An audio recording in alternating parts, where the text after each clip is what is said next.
আজকে আমরা দেখাবো পটল কীভাবে ভাজে। পটল ভাজার আগে আমরা পটলটা ভালো করে পরিষ্কার করে ধুয়ে নেব।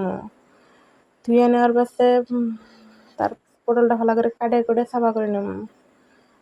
পটল সাফা করা হলে তার পাশে নিমক, মরিচ, হলদি যা যা লাগে তা ভিতরে মিক্সড করে দিম।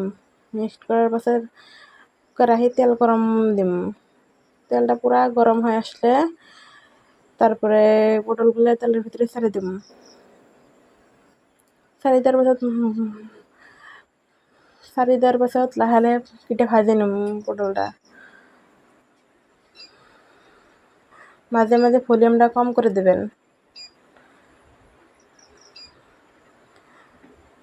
লাহে লাহে নেড়ে চেড়ে ভালো করে ভেজে নিতে হবে। পটলটা একটু কাড়া করে ভেজে নেবেন।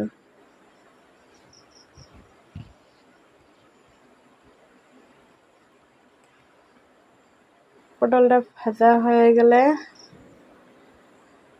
নামিয়ে নেবেন।